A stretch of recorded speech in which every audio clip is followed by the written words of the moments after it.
Assalamu alaikum. In translation, that means peace be with you. It's a principle by which I live my life. It's the reason. Okay, here it goes. It's the reason I became a UU and the reason I work for a just peace in Israel-Palestine. I avoided the Israeli-Palestinian issue for much of my life. Like many people, I saw it as too complex, too depressing. But the issue kept calling to me. My mother's family is Christian, my father's family is Muslim, and my husband's family is Jewish. I feel at home in all three cultures. Yet I also feel like an other because I see multiple perspectives that others do not. I've seen prejudice from friends and family on both sides. I've heard Arabic friends joke about Jewish greed. A Jewish family member said in front of my daughter at our Passover Seder that all the Arabs should be sent to the desert because that's where they belong. On Facebook, friends have posted videos portraying all Muslims as violent terrorists.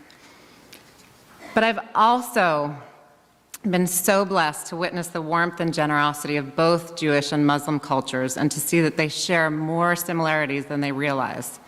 I know that peace is possible if we stop allowing the extremists on both sides to drive the agenda. After the summer of 2014, I knew I had to take action. As a US taxpayer whose country gives more military aid to Israel than to any other nation, I watched as hundreds of civilians were bombed in Gaza, which has one of the highest population densities in the world. My UU principles drew me to action. My belief in world community with peace, liberty, and justice for all calls me to reject a politics of divisiveness.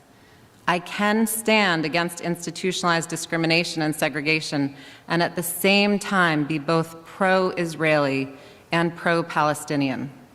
In the words of Dr. Cornel West, I would hope that we can proceed based on a double love, a love for precious Jewish brothers and sisters and a love for precious Palestinian brothers and sisters.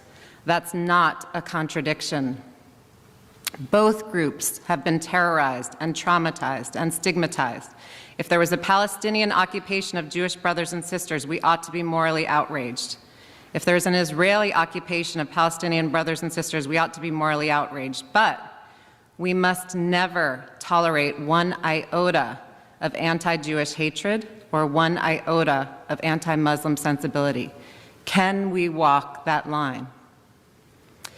Many say the situation is hopeless, and yet how many of us believed in 1980 that we would see peace in Northern Ireland or South Africa?